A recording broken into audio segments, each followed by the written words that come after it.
Wait a minute. Have you heard the strange tales of the Whistler?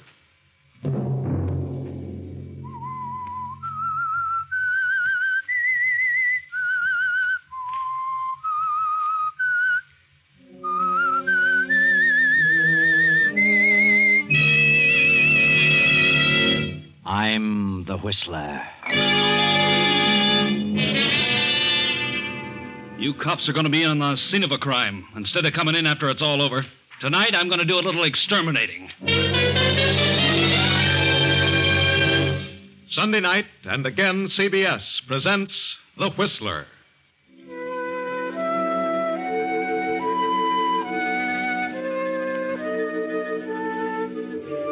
I, the Whistler, know many things, for I walk by night.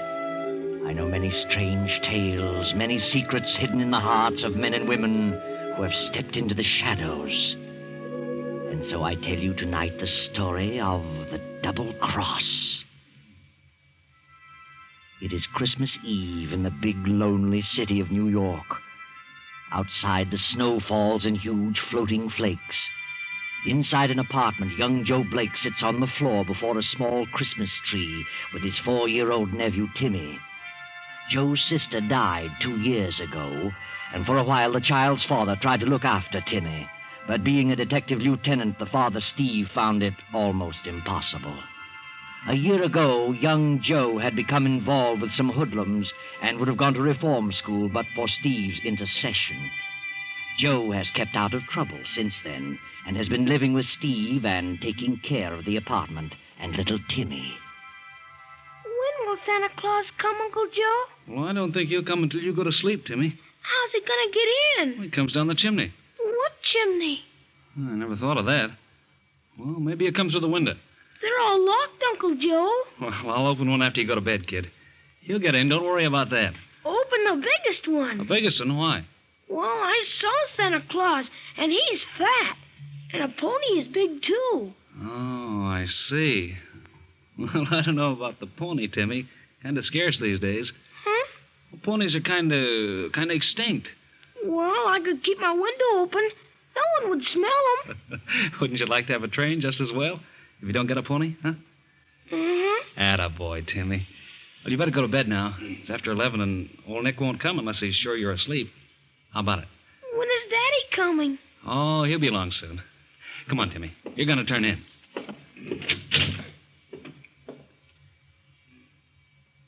There we are. Tucked in fine. Night, Timmy. Don't forget to open the window. I won't. I'll open them all.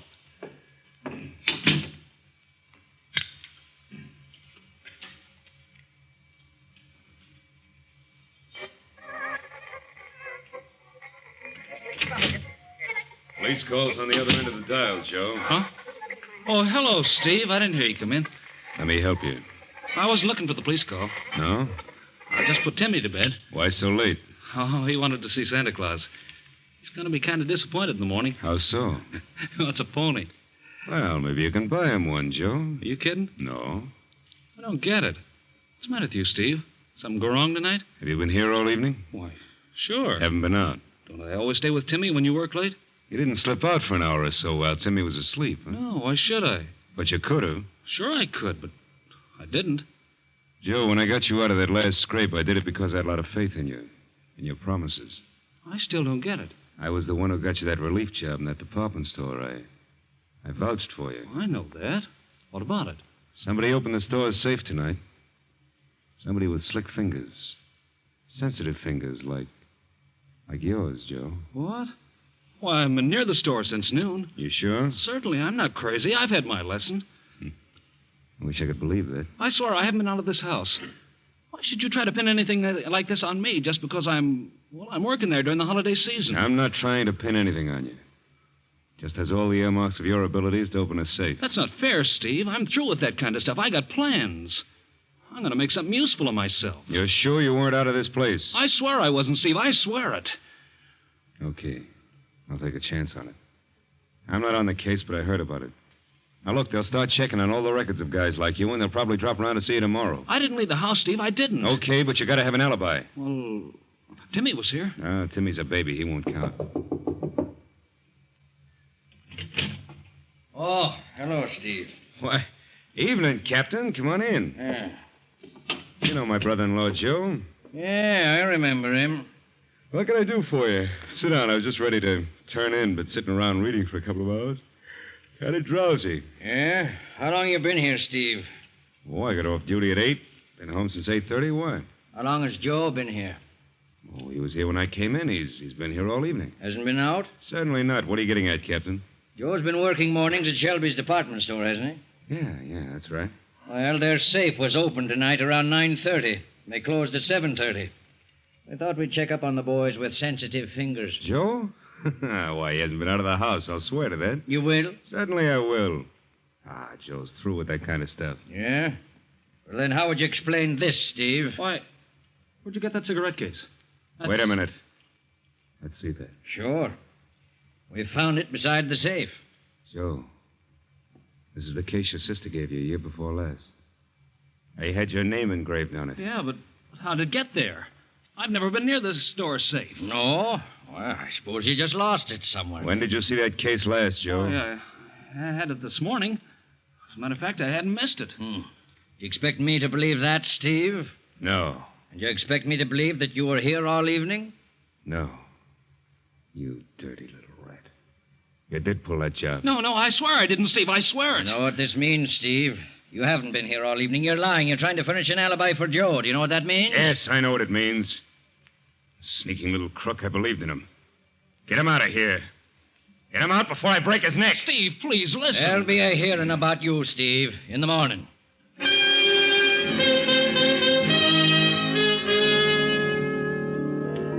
But Joe can't explain how his cigarette case happened to be near the safe. He remembers having lunch with a few of the old gang. Maybe it disappeared then. But nothing can be proved. So Joe is convicted and sent to prison for 2 years. Steve is discharged from the police force and goes into seclusion, his heart filled with bitter hatred for Joe. 2 years pass, and Joe is released, determined to make a success of his life regardless of his past. Steve has disappeared, but Joe meets Della Kenton, daughter of wealthy John Kenton. Della persuades her father to engage Joe as his secretary. Guess who, darling? Huh? Why, I can't imagine. But if I could, I'd guess it was Della. Well, you'd guess right. Are you going to type all day, Joseph? No, not all day, darling. I'll be through in a few minutes. I've got a message for you. I knew you were busy, so I answered the phone. It was a man, thank heaven, and he said to tell you that he'd located your friend Steve. What? Did you get the address? Yes, darling, but don't get so excited. Here it is, 454 East 17th Street. That's certainly a dilapidated part of town. Whom do you know who lives there? A fellow I used to know. I've been trying to locate him for 2 years. Well, it is a sort of a cheap locality, isn't it? May I go with you? Oh, darling, I'd rather you didn't. I won't be gone long. I hope not. And don't forget, Father is arriving on the midnight train, and he expects us to meet him. Yeah, I remember. I'll be back soon. All right, darling. I'll be ready. So long, Della. Just a moment. Haven't you forgotten something? Have I? What? Are you a married man? Certainly not. That is, not yet. Well, then don't act so much like one. Come back here and kiss me. Oh, I'm sorry, Della, darling. I was so excited I forgot. Bye, dear. That's better. Now you can go. Go on. I won't be gone long. I hope not, because I want to talk to you about Christmas. Christmas? Yes, we're going to give a Christmas party, and I want you to help me. Oh, yes, of course, darling. I won't be long.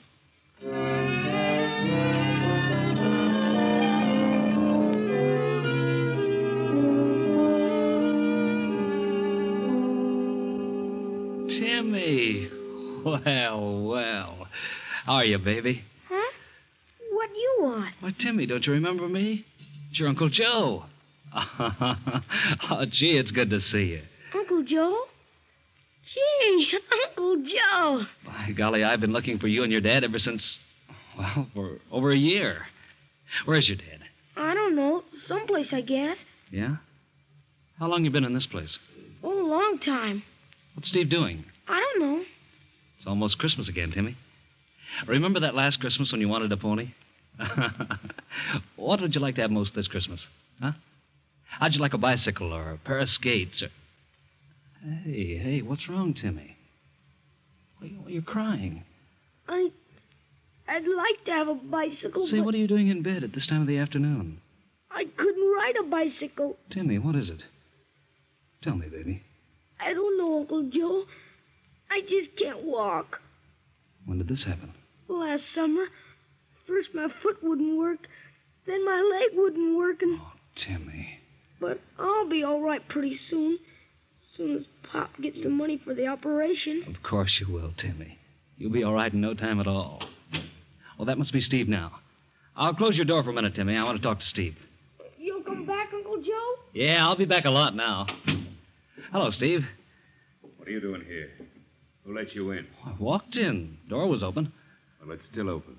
Get out. I've been looking for you ever since I got out. What for? I wanted to explain things. I'm sorry about what happened to you, Steve. I don't want any explanations. Hey, what's wrong with Timmy? Are you going? You look like you'd been drinking a lot, Steve. So what? You wouldn't be living in a place like this if you were working. I'm getting by all right. What about Timmy's operation? Can you take care of that? I will. Well, maybe I could help, Steve. Why, you thieving little rat. I wouldn't take anything from you if Timmy and I both starved to death. Don't be a fool, Steve. I haven't got anything, but I may be able to raise some money. How? Open another safe? Now get out of here before I throw you out. You're drunk, Steve. I'm not drunk and I don't need you. Get out! Okay, Steve. Okay, I'll go. But if you don't care about Timmy, I do. Now look, Timmy's got to be operated on within 30 days. It'll take $2,000, maybe more, and I'll get it. I won't steal it the way you would. And I'll get it. Now get out of here before I brain you. So long, Steve. I'll be seeing you.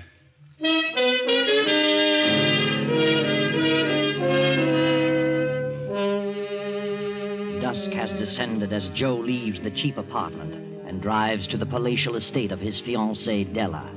He has decided to ask Della's father to lend him the $2,000. As he turns into the drive, a man steps out from beside the gate and stands before his car. What do you want? I want to talk to you, Joe. Who are you? Freddie Elside. You remember me, Joe? What do you want, Freddie? Mike Slavich wants to have a little gab fest with you. Mike Slavich. Where is he? Turn out your lights and turn off your motor. What are you doing here? Mike will tell you. Hiya, Joe. How you doing? What are you doing around here, Mike? Want to talk to you. Mind if I get in? You've been doing all right since you got out, haven't you, Joe? Well enough. I'll say. Living in this big joint, engaged to old man Kenton's daughter. That's what I call climbing. You're the old man's secretary, ain't you? Yeah, get to the point. Old man Kenton's got a safe in that house. It's got a lot of rocks in it. What about it? We thought you might help us get them. You know the combination of the safe. You're crazy. I wouldn't think of it. We could change our mind. Couldn't we, Freddie? Yeah, more ways than one. Get out of this car. You don't scare, eh, Joe? No. Well, we mean business. If that don't scare you, maybe something else will. You think so? We know a quiet little spot where no one would find you for weeks, if ever. Well, a real gun. Shoulder holster and everything. We've come a long way since we were kids, Mike. Started out with cap pistols, and now the real thing. Yep. All you do is squeeze it. It squirts lead instead of water. How far do you think you'd get if you did squeeze it? We've never been pinched yet. No record, no fingerprints, no nothing. First time for everything, huh? Cigarette, Mike? Yeah. Thanks, Joe. Oh. Get a load of the cigarette case, Freddie. Joseph from Della.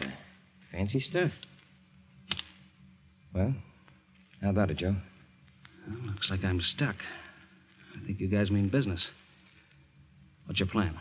Old man Kenton's out of town. We walk in with you, you open the safe, take the rocks, and we all leave. All leave? We'll take you with us. We'll hide out for a day or so until they start looking for you. You'll be accused, you know. Now, wait a minute. Come on, get going, Joe.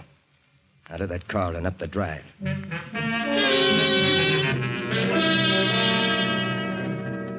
Open it up, Joe. Quit stalling. Okay. It's open. Hand me the stuff. There you are. Thanks. Now, let's go. Joseph, are you in the library? Get out there and talk to her. Tell her you're leaving town for a few days. No monkey business. We'll be watching. Yes, Della. I'll be right out. Oh, where have you been, darling? We've got to meet that train. Well, Della, I was... I'm sorry, but you'll have to meet your father alone. I got to run out of town tonight on business. I'll be back in a few days. What? Well, when did this come up? Just a few minutes ago. I'm going to drive. Well, all right, darling, if you must. Will you be back in time for the Christmas party? I hope so, Della. Well, I'd better get to the station. The train will be in a few minutes. Yeah. Goodbye, dear. Goodbye, and take care of yourself, Joseph. I'll try, darling. As soon as she gets out the drive, we'll leave. You take my car, Freddie. I'll drive with Joe. Come on.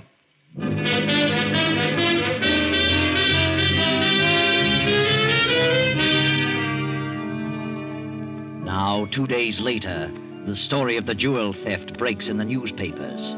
Joe Blake is suspected, and old man Kenton is offered a reward for the recovery of the stones and apprehension of Joe.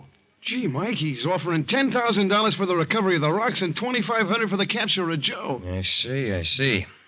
Well, we'll lay low for a few more days, then skip to Chicago and unload this stuff. Why do that? You got a better deal right here in town. How do you mean, Joe? You'd make a lot more by collecting this reward than you would from a fence out of town. You mean we go back to Kenton and hand over the stuff? Why not? Not a bad idea. But we'd have to take you with us and turn you in. Well, certainly. You'd have to do that to prove how you found the jewels. What's your plan?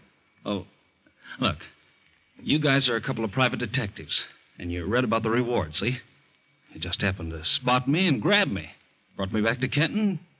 You turn over the stuff, and he pays off. I'll make a break for the door. You got to take a few shots at me to make it look real, but you shoot wild. I get away. Then later on, when the coast is clear, I'll drop around. That leaves you in the clear, and I don't get locked up. I think it's a nutty idea. What if it don't work? Shut up. That ain't a bad idea, Joe. I'll take you up on that.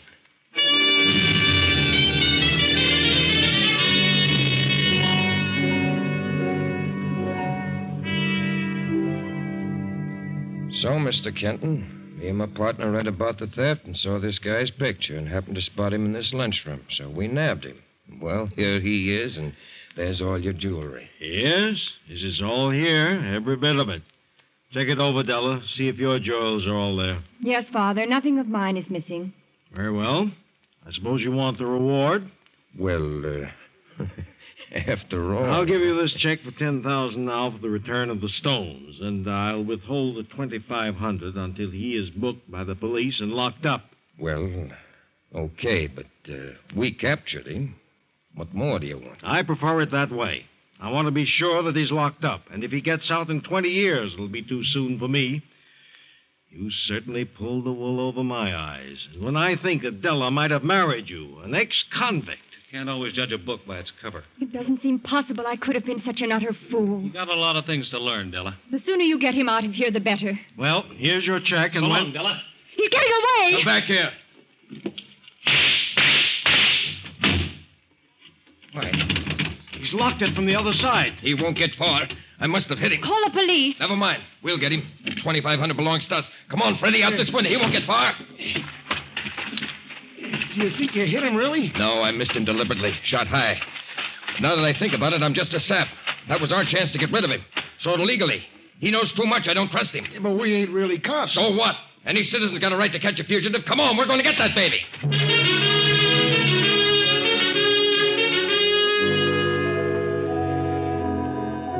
Joe makes a getaway and heads for a little hotel where he hides out for another day. Then the papers break with another story, and Kenton has increased the reward for Joe's capture. Joe studies this over for a while and realizes the possibility of Mike's double-crossing him for the additional reward. He slips out for a while, then returns to his room around 8 in the evening.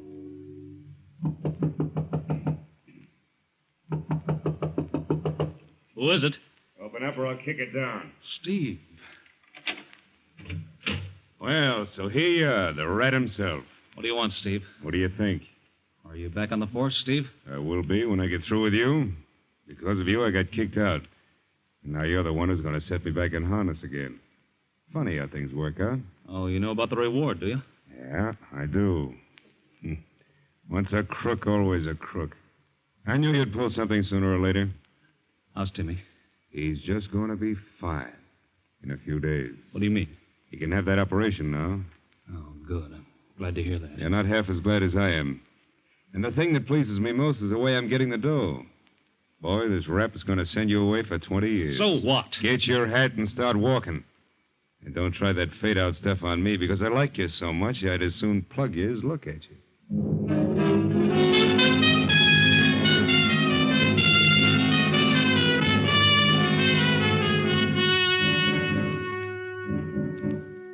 Thanks, Mr. Kenton. Thanks very much.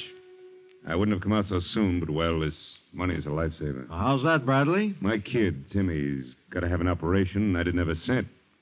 Has to be done in a few days, or he won't live. Check's a real Christmas present. Mr. Bradley, what do you think they will do with Joseph? Oh, he'll get 20 years. Two-time loser. What a shame. I had a lot of faith in that boy. So did Della. I just can't understand it. There's been some others who felt that way. Well, what did he have to gain? He was engaged to Della, and he could have had everything. And he was very stupid to do what he did. What do you mean? Well, he took a chance on his life when he escaped from this room. He knew those two men had guns. Good thing for him that the big fella couldn't shoot straight. They fired at him? The big man did, as he went right through that door. Look up above the door. All 3 shots near the ceiling. Yeah. Yeah, I see. You know, I'd say there was either very good shooting or he had a gun that kicked like a mule. It wasn't a big gun. Snub-nosed revolver. Snub-nose. Not a service pistol? No, I'm sure it wasn't. I may drop in on you in a few days, Mr. Kenton. Certainly, Bradley. Anytime.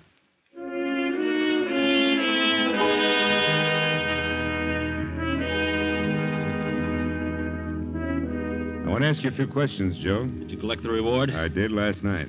How's Timmy? He went to the hospital this morning. Oh, that's swell. Gee, I'm glad.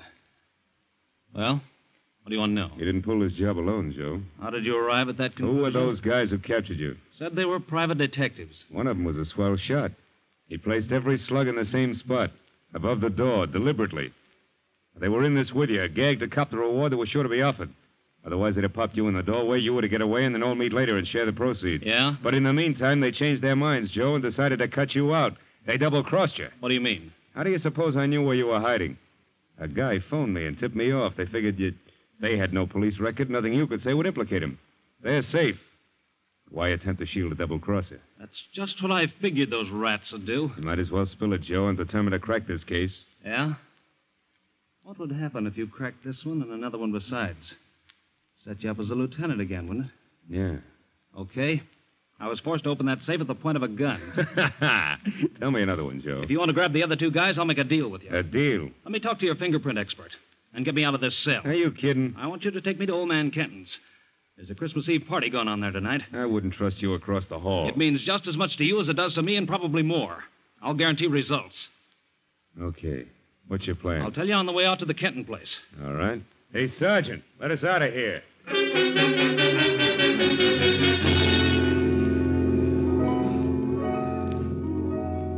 Come with me, gentlemen. Father's waiting for you in the library. Looks like you're going to have quite a party here tonight, Miss Kenton. Yeah, sure does. Here are the 2 detectives, Father. Oh, yes. Come in, gentlemen. Come in. Close the door, Della. I sent for you men because you did a good job of capturing Joe Blake and returning the jewels. Yeah? I'm having quite a number of guests here tonight, and I've just received some disturbing news.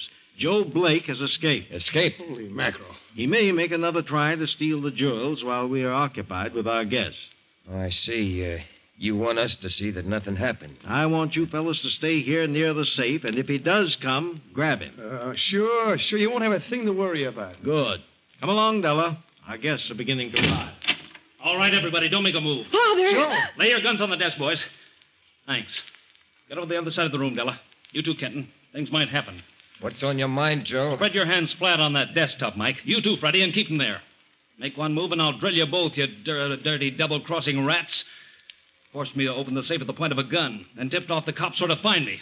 Because you were afraid I might horn in on the reward. This guy must be nuts, Mr. Kenton. Which one of you phoned Steve Bradley? Come on. Well, I didn't, Joe. I thought you was going to contact Shut us. up, you little dope. Yeah, but he's mad, Mike. I don't want him to think I tipped the cops. Shut up. You did it, Freddie. You're the one. No, honest, Joe, I didn't. I didn't. Please, Joe. Open that safe, Kenton. I'm really taking those jewels this time. But I won't be bothered by Mike and Freddie. Joe, I didn't do it, honest. I'm going to place one right between your eyes, Freddie. Right between your eyes. Joe. He's bluffing. Don't anybody move. I'll open the door. Hello, Mr. Kenton. Hello, Bradley. We traced Joe Blake to the edge of your estate. I thought we'd better look in for... Just in time, Steve. Put up your hands and step into the room. What goes on here? The cops are going to be in on the scene of the crime instead of coming in after the crime's over. I'm going to take some jewels and do a little exterminating. But first, I'm going to make these guys do a little talking. I want to know which one of you guys tipped off Steve about me. Say something, Mike. This guy's crazy. Says we made him steal the stuff. That the voice you heard on the phone, Steve? No. What have you got to say, Freddie? It wasn't me. I tell you, it wasn't. It must be him. Yeah, it certainly sounds like him. I thought so. Right between the eyes, Freddie. Please, Joe, don't. He won't shoot. Hand over that gun, Joe. Give it to me. Oh! He did it. I told you he meant it. You're crazy, Joe. You're crazy. I killed a cop, so why should I worry about killing a couple of rats like you? Start talking, Mike. Tell him you guys forced me to open that safe. You can't bluff me. There's no proof of such a thing. No? All right, Sergeant. Check Mike's fingerprints on the glass-top desk. Step on it. Yeah, sure. Mr. Kenton, look in the second drawer of the safe. You'll find my cigarette case wrapped in a handkerchief. What? By George, he's right. I put it there the night I opened the safe. Let the sergeant compare the prints with the ones on the desktop. I haven't been near that safe since the night the stones disappeared. What are you trying to pull, Joe? You have no police record, Mike. I didn't want you to go through life like that, so I fixed one up for you. Remember the night you forced me into this? I offered you a cigarette? Well, you got a record now, Mike. Well, Mike's prints on the desk check with the ones in the cigarette case. And how about that photo of prints you found on that safe I was supposed to have opened several years ago? You brought them along? Say, why, they're all the same. They all check. Now you guys start talking. Go on, tell it all. I'll tell nothing. I don't know what you're talking about. Right between the eyes, Freddie. Right between the eyes. Tell him, Mike. Tell him he means it. I'll tell him nothing. Joe! Well, that finishes Freddie.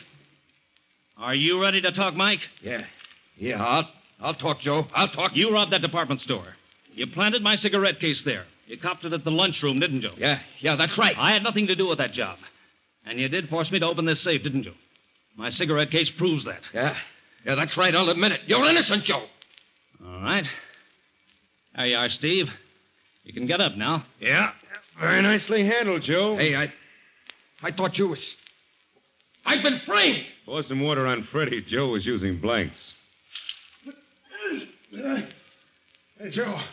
No, Joe, I'll tell everything. Nothing more to tell, Freddie. It's all been told. Well, that certainly leaves you in the clear, Joe. And, Joe, I want to apologize for everything. Okay, Lieutenant. Apologies accepted. Merry Christmas, Joe. Same to you, Steve. And tell Timmy that Della and I will be down to see him in the morning. Well, there you are.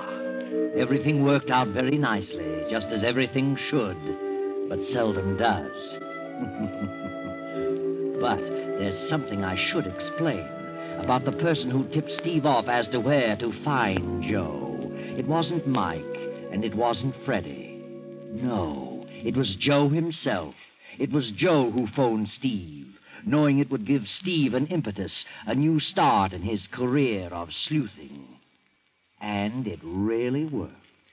And it saved Timmy's life, and Joe's too, for that matter.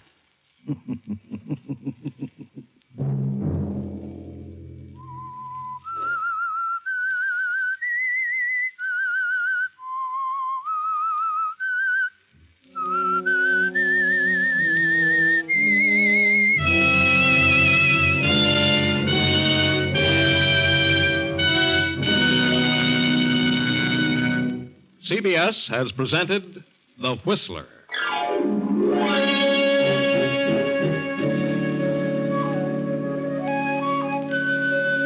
Original music for this production was composed and conducted by Wilbur Hatch. The Whistler is written and directed by J. Donald Wilson and originates from Columbia Square in Hollywood.